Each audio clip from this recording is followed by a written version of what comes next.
Ladies and gentlemen, welcome to Jim and Frank's Thursday Throwdown!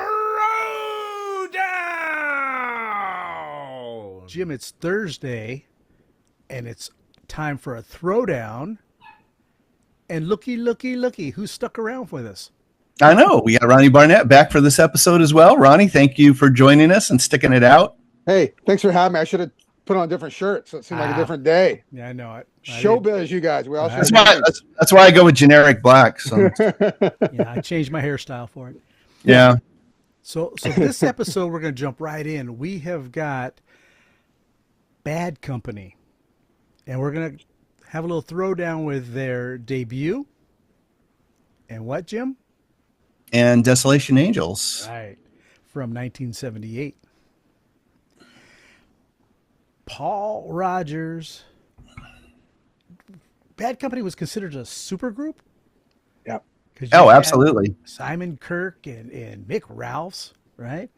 And Burrell from King Crimson, just playing bass. I never thought of them as a supergroup when I was a kid because they were new to me. I didn't even know what Free was. I was always confused when I heard that on the radio because I just heard Paul Rogers' voice. No, same here. I was 9. Sorry, Jim. I was 9 when the first album came out. So yeah, I had not heard of Free or even Mott the Hoople at that point. Yeah. Besides All Right Now, I didn't know any Free songs. Yeah. That's where I'm at. And I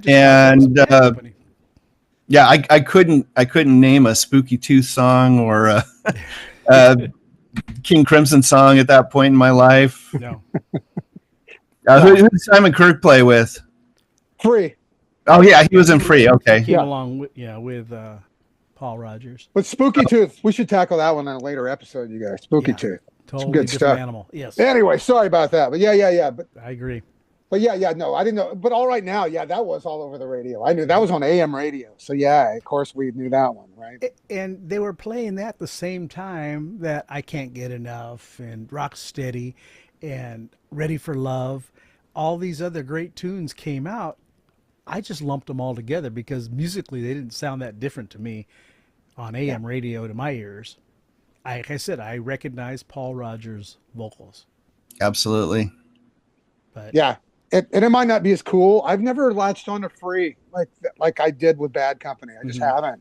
I know it's cool to be the opposite. Like Bad Company, that's commercial. I try. Free's good. Don't get me wrong, but I just never. I don't know. I've never connected fully with it for whatever reason. Did you guys follow Bad Company all the way through, even after Rogers left? And yeah, I mean that's There's what was Kelly Hansen? Is that his name? The guy that plays with No, that's the guy from Hurricane. Brian Hughes. That sounds right. I don't think it's not Brian Hughes. It's I don't have a computer. It's a lucky we're not talking about the album Holy Water. That's the first time I picked up a Bad Company album in several years, not knowing Paul Rogers wasn't around or if it wasn't the same band or what. I think Simon Kirke was the only original member at that point. No, Mick was in too. Was he there? Yeah, Mick was still in. Interestingly, that album sold 1 million copies. It had some great songs on it. Great songs. And what was the one previous to that? I'm not sure. I have to go back and look. Yeah. Smoke 'em if you got 'em or something. I don't know. There's a kid with a cigarette, I think. The kid with a cigarette on it. Yeah. But that sold 1 million copies also. Yeah. Wow. That's insane because I was not hearing those songs on the radio then. That's like what, 83, 84, something like that? Yeah, probably 80, 85 maybe. Yeah. Later. Okay. Yeah. I wasn't hearing those songs on the radio. I had no idea they were big. I wasn't paying attention at that point at all. Right. But something worked evidently. Well, the name did. They didn't have their pictures on the cover or their names. You know That's what I mean? true. Yeah. So. Well, let's listen to some of these songs on that first album. Like I said, Can't Get Enough, Rock Steady, Ready for Love, Don't Let Me Down, Bad Company, which was on the radio all the time. Mm-hmm. The Way I Choose, Moving On, and then Seagull, which is a gem of a song. Incredible. Yeah, fantastic. There's not a bad cut on the record. No, there's nothing on here that didn't get airplay. No. Can't Get Enough and Moving On were the two singles, and yet they played Everything all the time. 5 times platinum here in the United States. Yeah. But people, again, were latching on to that super group title. But I think they were a super group in England. Yeah. Well, those bands were not selling big here in the U.S. They were known. Mott the Hoople was known, but you're right. They were not mega bands here. Well, what they had was they were the first band on Swan Song Records, and they were managed by Peter Grant. Right. Yeah. So, there was a lot of hype, I think, ahead of that album coming out. But then once it came out, it was such a monster. Right. Yeah. They had the goods. That's the thing. Most definitely. But they had that foot in the door. That Led Zeppelin power, right? And didn't hurt them at all. It didn't hurt, but then they had the goods, and it really, Can't Get Enough hit. Again, I was young, but it seemed like that song just caught fire me overnight, right? Yeah. Absolutely. Yeah. Didn't sound like anything else at the moment. Plus Paul Rodgers' great voice, obvious. Yeah. They had that blues rock swagger that we weren't listening to here at that time. And that was a Mott the Hoople reject. They reject, but I can't hear Ian Hunter sing that song. Right. Maybe it's because we know it's iconic, right? The Paul Rodgers, but right. That's part of the reason Mick Rouse left. They didn't want to do his songs. So, well, you say Mott. Their loss, our gain. Mott the Hoople's songs were more party-esque and big, as far as they were doing stadium style romps. Yeah, and I might be wrong on this. Did Boz play bass? I know he was the vocalist in King Crimson. Did he play bass? He did. Yes, he did. Okay, because bass was pretty new to him. I know at least that much. Right. He learned pretty quick. There it is. But yeah, they've had a number. I think Tony Levin's been with them the longest time, but I think they've had a number of bass players. Yeah. Through the years and up to that point, which probably would have been late 70s, early 80s. Yeah. Did Boz do the 80s lineup? I don't remember. I don't think so. Okay. Yeah. He did do the reunion. The original band did reunite. Right. Yeah. So that's their first album, Blockbuster, right? Yeah, 5 times platinum. Incredible. And it went to #1 in the United States. Yeah. Understandable. Okay. Now, their 5th album, Desolation Angels, right? Yep. It went #3 here.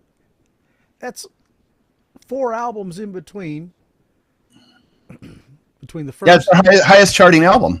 And they can turn around and still put out, they went double platinum, but they're still putting out solid records. As you see, super groups usually burn out pretty quick. Well, the album before that kind of was a little. It didn't do as well. Burning Sky didn't do as well as they went. They went from doing 5 million on the first. I think Straight Shooter did 3 million. Mm-hmm. Then it went to Pack did 1. Burning Sky did 500,000 copies. Yeah, and that goes along with the quality of those records. But the Straight Shooter, arguably, I like more than the first album. But we're not talking about Straight Shooter. Right. But if we are talking about it, I love that record. yeah, no, me too. So those first 3 albums are all great, I think. Yeah, no, I love Run with the Pack and Burning Sky. I love them, but yeah. I was surprised Jim went with this album to go up against the debut. Well, the reason I picked this one, for me, it was kind of because they were slowly going down in sales, right? And then the previous album, by platinum standards, basically tanked. 500,000. Anybody would love to sell 500,000 copies nowadays. Yeah. But then this, Rock and Roll Fantasy, to me, just put them back on the map. Essentially, absolutely. That song was just such a hit. And I can't stand that song. Oh, one of the best intros of any song. Right, Jim? On the intro, absolutely. Love the intro. But the song too. It was a very different song, right? It wasn't Feel Like Making Love. It wasn't. No. Yeah. To me, a little bit, they had kind of lost the storyline. But that's a solid record. I mean, and there's some really bluesy rock stuff on that album. Very bluesy, yes. Can you name the songs, Frank? Okay, Rock and Roll Fantasy. Yeah. Crazy Circles. Yes. Gone, Gone, Gone. Yeah. Mega hit. It was another hit. Evil Wind. Early in the Morning, another one that was on the radio quite a bit. And it wasn't a single. Lonely for Your Love. Oh, Atlanta. Yeah. That's a hoedown right there. Yeah. It's more of a honky tonk. Take the Time, Rhythm Machine, and She Brings Me Love. That's my favorite one. She Brings Me Love. Mm-hmm. The Closer. That is a nice song. Yeah. Really, really good. And really good. For me, it goes back to Paul Rogers' voice. Absolutely. When you listen to every project he's ever done, every album he works on, he ends with a doozy. Yeah. You know, he knows how to close a record out. No, and look up live performances from both of these eras. Mm-hmm. His singing is strong live, like on Rocksteady live, or She Brings Me Love. Like there's a great live version out there of that. Right. Like so good. Because he's feeling it when he performs. Right. I think that has a lot to do with it. Pure soul. Yeah. Exactly. You know what I'd forgotten about was, I mean, people on and on talk about, and especially since the movie came out, you know, Freddie Mercury, the greatest singer of all time, kind of thing. He did an but album. He did a stint with Queen. Right. Yeah. Did they do an album? Because I know they at least toured. I don't know if it was a live album or a studio. I think it was a live album. There's a live that's live like double CD, and you know they're fine. He's not trying to be Freddie Mercury. You know, he's singing those songs like Paul Rogers. Yeah, and they do Can't Get Enough. Yeah, they do a couple. Yeah. They do a couple. Right. But yeah, that was interesting that Queen. You know, let's just get somebody. I think that was. Yeah, they found a friend who wanted to sing along. Yeah. And they weren't trying to replace Freddie. No, but those are big shoes to fill. You know what I'm saying, right? To even go out and attempt it it's pretty gutsy. Mm-hmm. Yeah. Well, then they ended up doing that, getting a guy to kind of sound like Freddie. Right. Ultimately, Adam Lambert. Yeah. But you know, whatever. Now, what about now? I don't want to stray too far off, but have either of you gotten into Firm Business? The Firm. Oh, the Firm. For Mean Business, and I forget the second album. It's self-titled and then Mean Business. Right. There you go. That's it. I think I expected more.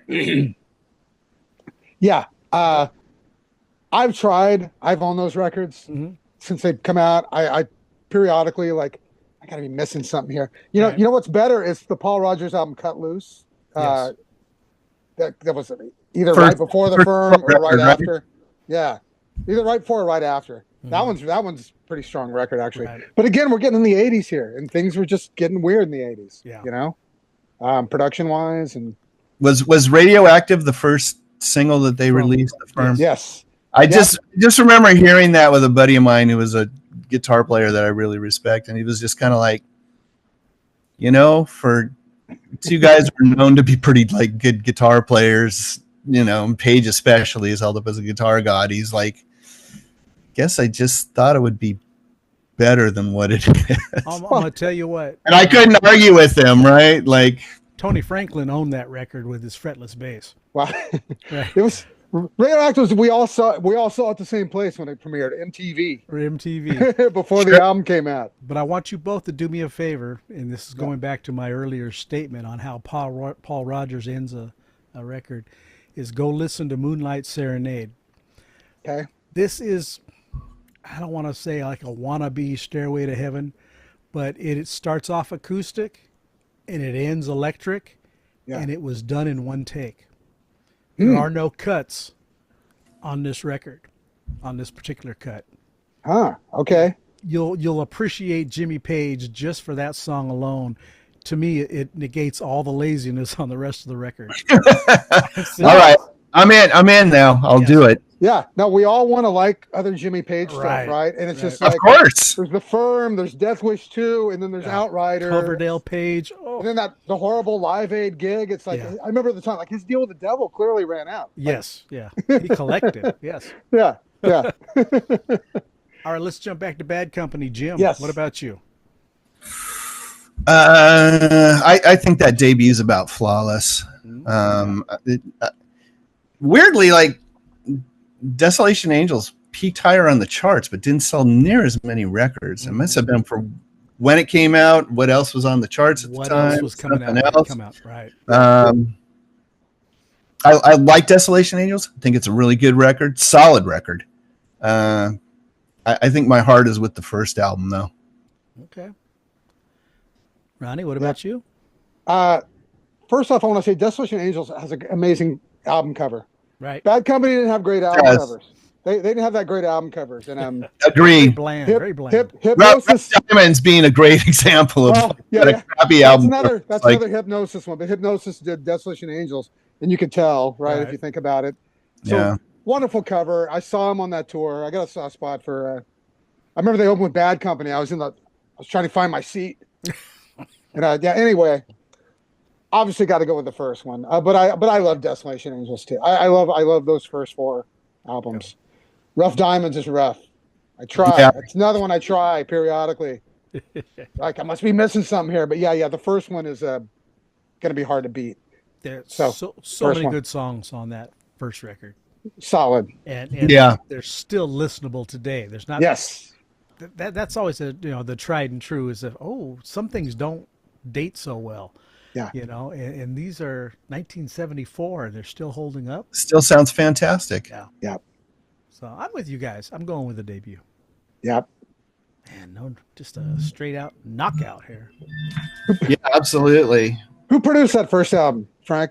Bad Company. They Bad produced Company. their own records. Okay. Yeah. Okay. Yeah. Weirdly, I knew people who glommed onto the band because of Desolation Angels, right? Really didn't know anything about. And I think it's because it kind of was a crossover hit. Exactly. I was going to say that. Yeah. That's why it charted higher or whatever. They had a radio. That was a radio hit. And I mean, you weren't turning on Kiss FM and hearing, Running with the Pack, but you could hear Desolation Angels later on down the road. True. Yeah. And I mean, Can't Get Enough was too, but it was probably on more rock stations than it was your AM stations that were big at the time. AM radio, you guys. Oh, remember that?